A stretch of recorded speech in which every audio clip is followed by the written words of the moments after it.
अस्सलाम वालेकुम नाज़रीन, मेरा नाम मोहम्मद अली और मैं ऑस्ट्रेलिया से आपके पास हाजिर हूँ। पाकिस्तान का प्रोग्राम लेके मेरे साथ पाकिस्तान से मियाँ ताहिर साहब तशरीफ रखते हैं और मियाँ खलीलुर रहमान साहब।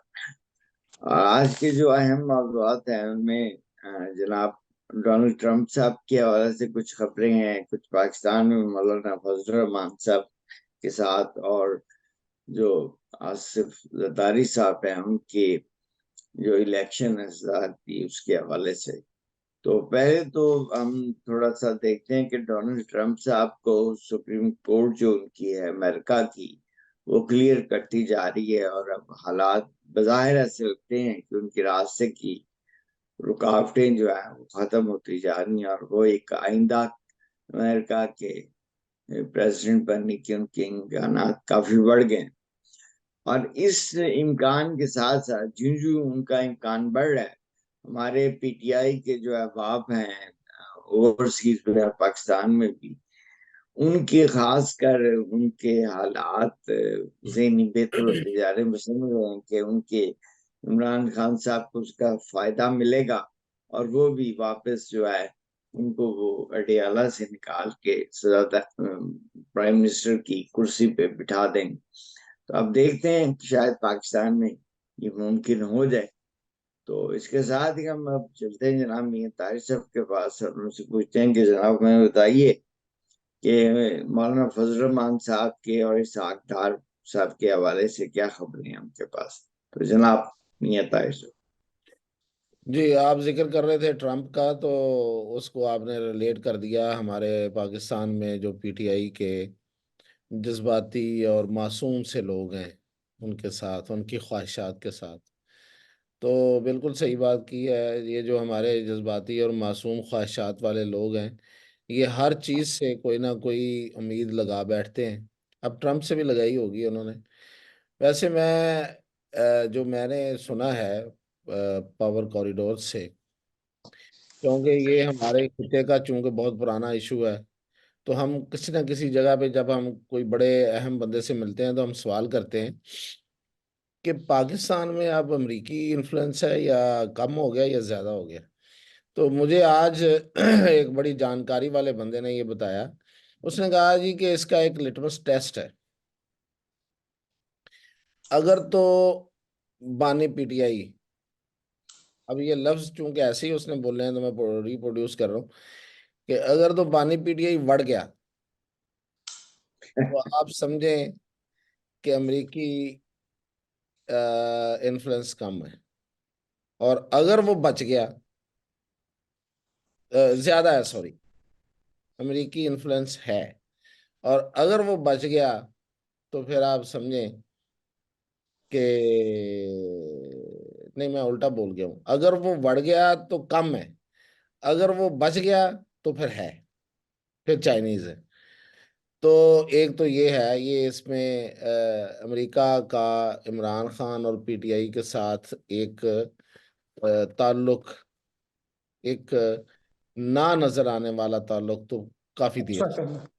काफी देर से, क्योंकि ये जितना कुछ इमरान खान को अब तक रियायतें जेल में, ये वो सब कुछ, ये सब उनकी ही तफैल है, वरना कौन देता है। जाती लड़ाई है, आपको पता है यहाँ पे। अब आपका सवाल था मेरे हवाले से कि मौलाना फजल रहमान, तो वो भी थोड़ा सा इसी से रिलेटेड है। मौलाना फजल रहमान का जो मुस्तकबिल है वो इंतहाई मखदूश है।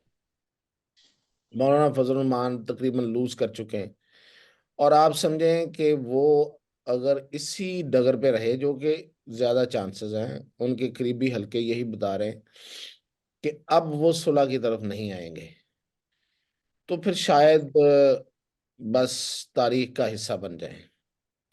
उसकी वजह यह है कि मौलाना फजल रहमान को जो शिकस्त हुई है उसमें बहुत रोल है, बुनियादी रोल है। हम शुरू में ये समझ रहे थे कि शायद मौलाना का अपना भी कोई रोल है, होगा, लेकिन बुनियादी रोल और ज्यादा रोल जो है वो एस्टेब्लिशमेंट का है। उनको शिकस्त दिलवाई गई है। डेरा की, मसलन डेरा इस्माइल खान की जो सीट थी, वो बड़ी सीधी सीधी उनकी निकलती हुई नजर आ रही है। मियां खलील साहब बैठे हैं, कैलकुलेशन के बंदे हैं। हम जब देखते हैं कि आपके नीचे जो एमपीएस हैं वो कितने वोट लिए, और एमएनए ने कितने वोट लिए। इसी तरह आप मुखालिफ के एमपीएस के वोट काउंट करते हैं और ऊपर जो मुखालिफ एमएनए उनके काउंट करते हैं। तो मौलाना के वोट जो हैं वो कोई 22,000 वोट गायब है। यानी कि जो नीचे लिए हैं उनके उनको काउंट करें। चले हम समझ लेते हैं, चले एक ये भी होता है फिनोमेना कि नीचे वाले लोगों ने वोट लिए, ऊपर वाले वोट जो है वो दूसरी तरफ चले गए, यही होगा ना। लेकिन ऐसा नहीं हुआ। मौलाना के हलके में ये हुआ है कि जो 22,000 वोट है वो मुखालिफ की तरफ नहीं गया। मुखालिफ को भी वोट जो मिले हैं वो उसके एमपीएस की तरफ से आए हुए मिले हैं। यानी कि जितने उसके एमपीएस के पड़े, जो जो एमपीएस के उसके कैंडिडेट थे वो तकरीबन उसी के लगभग उसको पड़ गए। अब वो जो 22,000 वोट है ना वो मुखालिफ की तरफ गया है ना वो मौलाना को मिला है। तो 22,000 वोट तो जाया नहीं होता ना। तो ये बड़ी सीधी सीधी हराई गई है एक। तो मौलाना अब करने ये जा रहे हैं कि वो चूंकि खुद भी मायूस हैं और मायूसी के आलम में उन्होंने फैसला किया है कि अब वो एक तहरीक चलाएंगे, जो कि अब उन्होंने बकौल उनके शुरू भी कर दी है। तो वो अब तहरीक चलाएंगे एस्टेब्लिशमेंट के खिलाफ। तो लेकिन ये इनका बेटा भी सीट हार गया है, डी खान की। जी उनका बेटा भी हार गया, वो रीकाउंटिंग में भी रीपोलिंग में भी हार गया। काउंटिंग नहीं, उनकी रीपोलिंग हुई थी कुछ हल्को पोलिंग स्टेशंस की, तो उसमें वो लूज कर गया। तो हालांकि वो फर्क बड़ा कम था। वो जो जितने पोलिंग स्टेशन थे उसके हिसाब से वो उनका जो हारने का फर्क था वो बड़ा कम था, लेकिन हार गया। तो बता ये रहा था कि मौलाना फजल रहमान जो हैं वो अब कुछ अच्छा, जब उन्होंने ये फैसला कर लिया तो फिर दूसरी तरफ से भी एक फैसला हुआ है। उन्होंने कहा कि ठीक है अब हम मौलाना को उनकी चाल में मारेंगे। तो वो ये है कि जिस तरह से आपको याद होगा कि नवाज शरीफ और आसिफ जरदारी के खिलाफ एक तीसरी कुव्वत इमरान खान की सूरत में लाई गई थी, अब वो तीसरी कुव्वत मौलाना फजल रहमान की क्यादत में लाई जाएगी। यानी कि उनको इस तरह धकेला जाएगा और इस तरह से उनको साइड लाइन किया जाएगा कि वो तीसरी कुव्वत की शक्ल इख्तियार करेंगे, लेकिन अकेले नहीं। वो हो सकता है बानी एमकेएम को साथ लें, वो हो सकता है शाहिद खाकान अब्बासी को भी अपने साथ ले लें। इस तरह के कुछ डिसग्रंटल्ड एलिमेंट्स उनके साथ होंगे और वो। मुख्तार इस्माइल हो गया, वो अ, अब्बासी हो जाएगा मेरा ख्याल। जी जी। तो ये एक थर्ड फोर्स बनेगी जिसकी उम्मीद की जा रही है। लेकिन इसमें जो ज्यादा एक और आगे जाके बदकिस्मती की बात फरमौला ना, कि शायद फिर इसकी क्यादत ये इकट्ठा तो कर देंगे, लेकिन ये जो भी फोर्स बनेगी इसकी क्यादत फिर मौलाना के पास नहीं रहेगी। तो उसकी वजह जो है ना वो अगेन वो खिते में अमेरिकी इन्फ्लुएंस है। मेरी इस बात से आप मैं बिल्कुल सीधी बात तो नहीं बताऊंगा, लेकिन एक बात का अंदाजा आपको कुछ दिनों तक हो जाएगा, कुछ महीनों तक, कि अफगानिस्तान में गवर्नमेंट अनस्टेबल होने जा रही है। तो मौलाना की हार और अफगानिस्तान में अनस्टेबिलिटी ये लिंक करेंगी आपस में। अब इसकी शक्ल क्या और क्या बनने जा रही, क्यों बनने जा रही है, ये थोड़ा आगे जाके किसी और प्रोग्राम में बताएंगे जब चीज़ें कुछ सामने आना शुरू हो जाएंगी, ताकि पूरे का पूरा मलबा मुझ पे ना पड़ जाए। अच्छा जी, दूसरी बात ये मौलाना पाकिस्तान में चूंकि कल इलेक्शन हो रहे हैं तो आसिफ अली जरदारी वाज़ेह अक्सरियत से जीत जाएंगे। हाफ के नज़दीक को तकरीबन उनका बनता है, वो उतने वोट ले जाएंगे। लेकिन ये है कि ये जो जीत है इसके पीछे एक बहुत दुख भरी दास्तान है जो जीत होने जा रही वो ये है कि आसिफ अली जरदारी को मजबूर किया जा रहा है कि चेयरमैन सेनेट की जो सीट है वो अनवार काकोड़ को दी जाए, जो अभी निगरान वजीर आजम थे।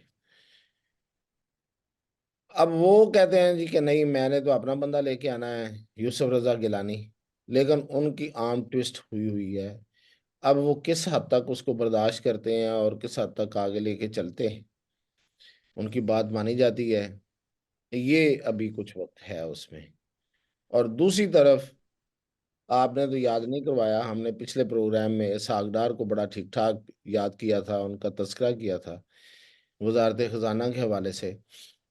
तो वजीर खजाना अब वो नहीं है, अब वो वजीर खारजा होंगे। और मैं इसको नवाज शरीफ की जो इलेक्शन में शिकस्त हुई थी उसके उससे बाद नवाज शरीफ की शिकस्त फाश से ताबीर कर रहा हूँ। यानी कि इलेक्शन में तो शिकस्त हुई थी, अब उनको शिकस्त फाश दे दी गई है। इसहाक डार को वजीर खजाना ना बनने देने का जो उनकी कामयाबी है, ये बहुत बड़ी उनके लिए कामयाबी है। अब वो एक्स वाई जेड किसी को ले आए, कोई किसी औरंगजेब को ले आए, किसी शमशाद अख्तर को ले आए, ये इससे कोई फर्क नहीं पड़ता। क्योंकि उनका बुनियादी मकसद था कि आपको याद होगा कि जो नवाज शरीफ है उनकी जो लास्ट लड़ाई हुई थी स्टैब्लिशमेंट के साथ, वो इसहाक डार की वजह से ही हुई थी। इसहाक डार वो सुराख बंद करना चाहते हैं जहां से पाकिस्तानी खजाना जो है ना वो निकलता है, पिलफरेज होती है। अब वो सुराग तो उनके यहाँ ही है, तो वो बंद नहीं होने देना चाहते। और इसी पे जब सागडार ने ये सब कुछ करने की कोशिश की तो नवाज शरीफ उसके पीछे खड़े हो गए और उन्होंने कहा कि ये जो कहता है वो ठीक कहता है। और दूसरी बात ये है कि आपको पता है कि जो इसहाकडार हैं वो नवाज शरीफ के नुमाइंदे हैं। नवाज शरीफ अपने भाई शहबाज शरीफ पे वो ट्रस्ट नहीं करते जो इसहाकडार पे करते हैं। जहां कहीं कोई मुज़ाकरात या कोई ऐसी बात या कोई शराकत का फार्मूला होता है तो वो इसहाकडार को जरूर शामिल रखते हैं उसमें। तो इसहाकडार को उससे हटा देना बड़ी सीधी सी बात है कि ये नवाज शरीफ की शिकस्त फाश है। तो अब लेकिन वो तो मियां साहब फिर जो मरियम नवाज है वो इस सारी हिरारकी में या इस स्कीम के अंदर काम फिट होती? मैं इसको इस तरह से, आपके सवाल को इस तरह से जवाब देना चाहूंगा कि मरियम नवाज के लिए बहुत सी कुर्बानियां देना पड़ गई हैं नवाज शरीफ को। एक अपनी वजारत उज़्मा, चौथी बार का वजीर आजम। देखें ये एक जिद थी जिसको नवाज शरीफ पूरा करना चाहते थे लेकिन वो नहीं कर सके। तो एक कुर्बानी ये, और दूसरी बड़ी कुर्बानी इस हकदार की सूरत में सिर्फ मरियम के लिए कि अच्छा चलो ये भी ठीक है, ये भी ठीक है, लेकिन मेरी बेटी को वजीर आला बनना है। तो ये दो बड़ी कुर्बानियां दे के मरियम को उन्होंने वजीर आला बनवाया है। अब वो उनकी उम्मीदों पे और उनकी जो लेगेसी को आगे मंगू लेके चलने में कामयाब हो पाती हैं, ये पता नहीं है जी। आज अब आप मियाँ खलील साहब से पूछें कि वो क्या कहते हैं। मियां साहब की तरफ हम चलते हैं। आखिरी चीज ये मियां साहब थोड़ा सा गाइड कीजिए, शायद आप नहीं कर सकते तो इसका मतलब ये है कि जो पाकिस्तान की सियासत की बेढंगी है वो भी शायद ऐसे ही रहे, क्योंकि जब तक ये हमारे सियासतदान एम्पावर्ड नहीं होते और मामला जो है उनको इतनी माइक्रो मैनेजमेंट जो है वो भी एस्टेब्लिशमेंट से हो जाएगी। और खासकर जब से ये इमरान खान साहब का जो मसला उन्होंने डिबेकल किया है, तो ये तो फिर हम फिर एक नई मसाइल की तरफ जा रहे हैं। मुझे तो नहीं लगता कि आप कोई मसाइल हल करेंगे इससे। आपका क्या ख्याल है इससे? नहीं, इसमें अली बात यह है कि जो मियां साहब ने बात की कि नवाज शरीफ की शिकस्त फाश, उसमें मैं जो लफ्ज दूसरे यूज करता हूँ कि उन्होंने कंप्रोमाइज किया है मरियम नवाज के लिए। अगर उस पर वो ना करते तो शायद वो इतनी शिकस्त उनको ना होती। यानी कि उनके जाती इंटरेस्ट कह लें, खानदानी इंटरेस्ट कह लें, उन्होंने उसको ज्यादा प्रेफर किया कि बेटी बन जाए। लेकिन उसका नुकसान ये हुआ है कि एस्टेब्लिशमेंट को ज्यादा पावरफुल हो गई है। और चंद दिन पहले जो कोर्ट मार्डर मीटिंग हुई थी उसमें उन्होंने वादे कर दिया था कि इकोनॉमी को भी हम ही देखेंगे, जो स्मगलिंग रोकनी है, जो बदनवानी रोकनी है, वो भी हम ही देखेंगे। तो फिर जाहिर है वजीर खजाना भी उन्हीं की मर्जी का आएगा, जो उन्हीं के नहीं हिसाब तो से चलेगा। मियां साहब बात तो ये है कि स्मगलिंग करवाता कौन है? नहीं, वो चंद दिन के लिए रुक जाएगी ना। वो दूसरा ये कि अगर उनके बस में होता है तो वो कहेंगे आईएमएफ से भी बात हम ही करेंगे, लेकिन ज़ाहिर है वो IMF नहीं करेगा। और IMF ने एक तो उसमें जो खान साहब ने, कि इमरान खान साहब की पार्टी ने या उन्होंने कोशिश की थी कि हम IMF के ज़रिए कोई प्रेशर डालें तो शायद हमारी बात बन जाए, उस पर तो उनको बुरी तरह नाकामी हुई है। IMF ने पहले तो खामोश रहा, लेकिन उनसे बार बार पूछा जाता रहा कि इसमें वो लिखा है, आप क्या करेंगे। तो उन्होंने तंग आके आज क्लियर कर दिया कि उसके लेटर का हमसे या हमारा उससे कोई ताल्लुक नहीं है। जो पॉलिटिक्स होती है किसी भी मुल्क के इंटरनल, उसको हम उसका अंदरूनी मामला समझते हैं। हमारा इंटरेस्ट सिर्फ ये होता है कि वो इकोनॉमी के हिसाब से उसकी स्टेबिलिटी होनी चाहिए। हाँ, उसके लिए पॉलिटिकल इस्तेहकाम ज़रूरी है, वो हम कहते हैं कि होना चाहिए। लेकिन ये कि वो इंतखाबात कैसे हुए, क्या हुए, क्यों हुए, उसका हमसे कोई ताल्लुक नहीं। हमने सिर्फ ये देखना है कि उन्होंने जो हमने उनसे कोई तय की थी मामला इस्लाहात करने की, उस पर वो काम कर रही है पाकिस्तान की हुकूमत, जो भी है वो नहीं कर रही है उसका। और उनका ख्याल है कि जो निगरान हुकूमत ने उस पर पूरी तरह अमल किया है, और अब उनका ख्याल है कि ये नई हुकूमत भी करेगी। और उन्होंने वादे कर दिया कि जैसे ही आपकी काबीना बनेगी, हमारा मिशन आएगा पाकिस्तान के विजिट पे और फिर आपसे मुज़ाकरात करेगा। यानी कि दूसरे लफ्ज़ों में ये एक अच्छी चीज़ हुकूमत के लिए, शहबाज शरीफ हुकूमत के लिए भी है कि IMF ने बज़ाहिर ये कहा है कि आप जो निगरान हुकूमत की पॉलिसीज़ हैं, अगर उन्हीं को ही कंटिन्यू करेंगे 1-2 साल, तो हम आपको नया प्रोग्राम भी देंगे, पुराने की किस्त भी देंगे, और उससे उम्मीद है आपके हालात अच्छे हो जाएंगे। इसका एक फ़र्क ये पड़ा है कि मार्केट भी बेहतर होना शुरू हुई है। लोगों को ये अंदाज़ा हुआ कि जैसी भी हुकूमत बनी, असली है जाली है इसको छोड़ के, लेकिन थोड़ी सी कंटिन्यूटी आएगी और इंटरनेशनल मार्केट में पाकिस्तान का थोड़ा सा एक इस्तेकाम आएगा। आपके पेमेंट्स के हवाले से अदायगियों का जो तवाज़न है वो बेहतर होगा, उसका मुल्क पे एक अच्छा असर आएगा। सिर्फ एक मसला इन्फ्लेशन का भी है, जो कि दोबारा 32% तक हो गई है इस हफ्ते। लेकिन उसके रीज़न एक पीछे रमज़ान मुबारक भी, आपको पता है जब रमज़ान आता है तो हम लोग बड़े इबादत के साथ साथ कीमतों में भी इजाफा कर देते हैं, तो इसलिए वो महंगाई बढ़ रही है। तो वो 1-2 हफ्ते रहेगी तो फिर सेट हो जाएगी। तो ये, लेकिन ओवरऑल अच्छी है, इकोनॉमी के लिए बेहतर जा रहा है फिलहाल, अगर वैसे ये सिचुएशन।